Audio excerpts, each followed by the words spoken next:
कथेचं नाव आहे प्रवास तिच्या स्वप्नांचा, भाग 4. कॉल संपल्यावर सानूने थोडंसं खाऊन घेतलं आणि मग तिची सकाळची तयारी करून ती झोपायला गेली. जानच्या बोलण्याचा विचार करत करत तिला कधी झोप लागली तिचे तिलाच कळले नाही. दुसऱ्या दिवशी सकाळी सवयीप्रमाणे सानूने लवकर उठून स्वतःचं सगळं आवरलं. आईला स्वयंपाकात मदत केली. कॉलेज बस पास तिला अजून मिळाला नव्हता, त्यामुळे ती आज टॅक्सीने जाणार होती. ट्रॅफिकमुळे कॉलेजच्या पहिल्याच दिवशी उशीर व्हायला नको म्हणून ती लवकरच बाहेर पडली. घराबाहेर पडताना तिने सोहमला उठवले होते. त्याला लवकर परत येते असं सांगून ती निघाली. कॉलेजमध्ये पोहोचल्यावर तिने क्लार्क ऑफिसला जाऊन आधी पासची प्रोसेस कुठंपर्यंत आली हे बघितले, कारण टॅक्सीने येताना ट्रॅफिक लागल्याने कॉलेजमध्ये पोहोचायला तिला खूप वेळ लागला. तरी बरं ती घरातून आज लवकर निघाली होती, त्यामुळे कॉलेजमध्ये वेळेच्या अगोदरच ती पोहोचली होती. कॉलेजमध्ये यायला उशीर झाला तर स्टुडंट्सना लेट मार्क मिळत असे आणि त्याचा परिणाम त्यांच्या फायनल मार्क्सवर होणार होता. त्यामुळे लवकरात लवकर पास मिळायला हवा असं सानू विचार करत करतच तिच्या क्लासमध्ये गेली. सकाळपासून सलग 4-5 लेक्चर्स अटेंड करून सानू कॅन्टीनमध्ये आली होती. एक कडक चहा आणि एक मिसळची ऑर्डर देऊन ती एका रिकाम्या टेबलाकडे जायला निघालीच तेवढ्यात तिच्या खांद्यावर कोणीतरी मागून हात ठेवला. तशी सानू थोडी दचकलीच. एकतर इथे अजून तिची कोणाशी नीट ओळखही झाली नव्हती, त्यात असं अचानक मागून कोणीतरी येऊन तिच्या खांद्यावर हात ठेवला, त्यामुळे ती दचकली होती. परंतु लगेच तिने स्वतःला सावरले आणि मागे वळून पाहिले आणि ती पाहतच राहिली. जीन्स, त्यावर चेक्सचा शर्ट आणि त्यावर एक जॅकेट असे पुरुषी कपडे घातलेली एक मुलगी तिच्या समोर उभी होती. गोरा रंग, खांद्यापर्यंत रुळणारे केस एकत्र करून वर बांधलेली ती मुलगी चेहऱ्यावर प्रचंड आत्मविश्वास आणि एक स्मित हास्य घेऊन सानूकडे पाहत होती. समोर उभ्या असलेल्या मुलीकडे सानू एकटक पाहतच होती. आता फक्त अशीच बघत राहणार आहेस का? समोरच्या मुलीने विचारले. तशी सानू भानावर आली आणि आनंदाने ओरडतच त्या मुलीच्या गळ्यात पडली. Oh, I can't believe it. You are here. My Jaan. Missed you a lot. Sanu आनंदाने ओरडतच म्हणाली. माझं इथं येणं तर फिक्सच होतं. खांदे उडवत समोर उभी जान म्हणाली. म्हणजे मी काही समजले नाही. सानू. अरे बाबा, तुझ्यासोबत माझी पण ऍडमिशन मी इथेच केली, फक्त तुझ्यासाठी ते सरप्राईज होतं. काय? सानूने आश्चर्याने विचारले. हो माय डिअर सानू. सानूचे हात हातात घेत जान म्हणाली.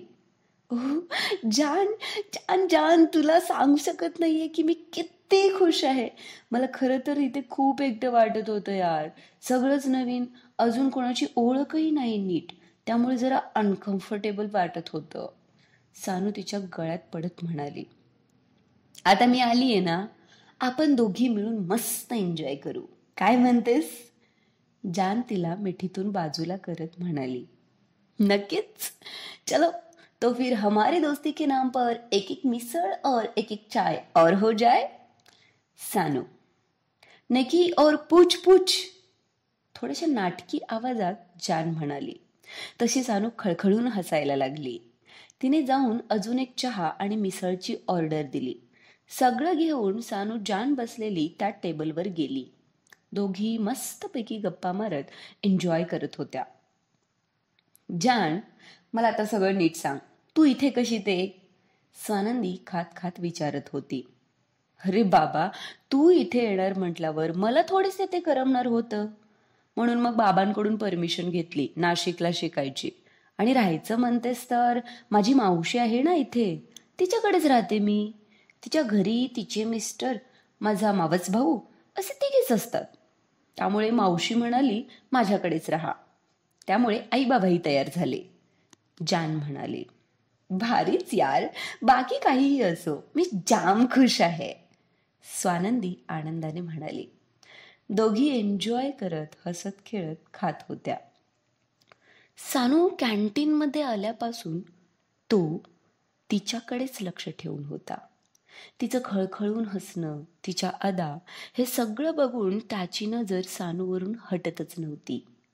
मघापासून एकसारखा तो तिच्याकडेच पाहत होता. इकडे सानू मात्र जान आल्याने एवढी खुश होती की तिला बाकी काही दिसतच नव्हते.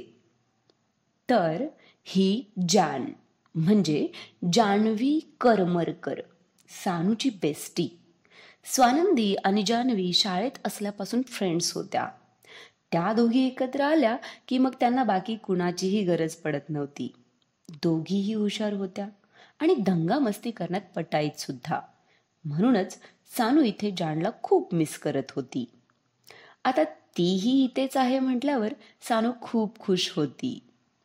दोघी आवरून कॅन्टीनच्या बाहेर पडल्या तशी सानूला पाहणाऱ्या त्या नजरेत एक नाराजी दिसू लागली.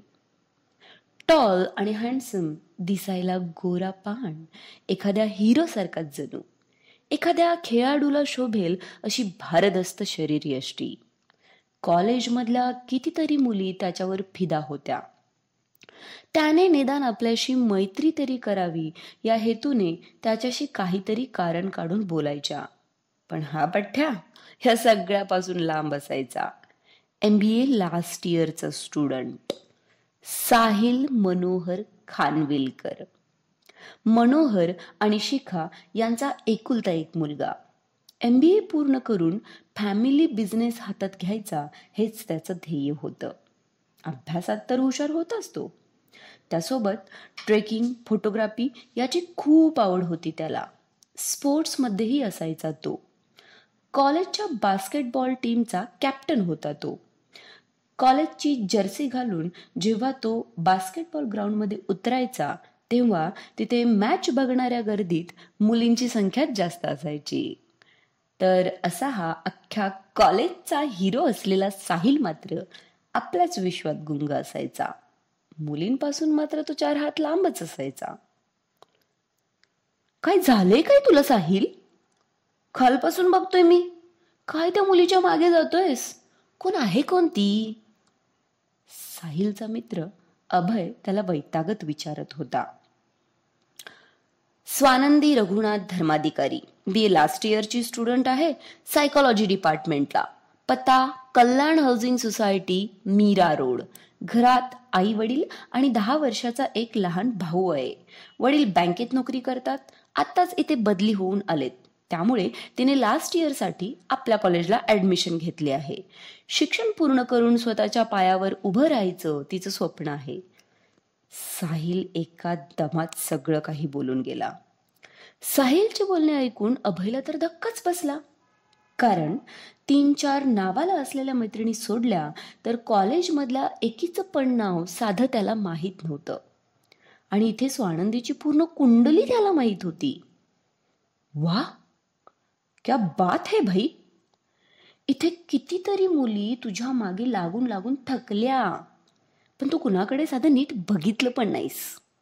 आणि कालपासून या मुलीच्या मागे मागे जातोयस आणि सोबत माझी पण पायपीट करतोयस.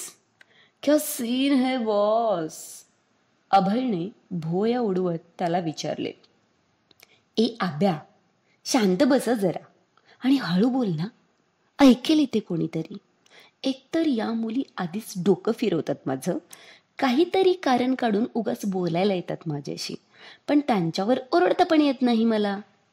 मी जास्त काही रिस्पॉन्स देत नाही हे बघून पण समजत नाही कसं काय त्यांना काय माहीत. साहिल वैतागत बोलत होता. शाबास.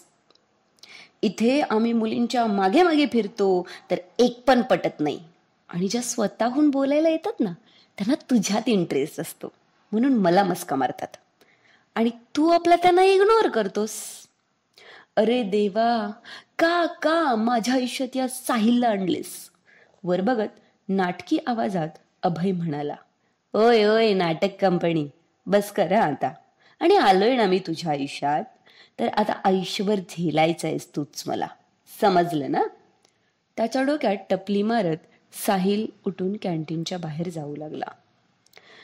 किसी हैंडसम लड़के का दोस्त होने का गम तुम क्या जानो साहिल बाबू. कोई लड़की साला भावीच नहीं देती हमें. डायलॉग मारतच अभय साहिलच्या मागे पळत गेला. क्रमशः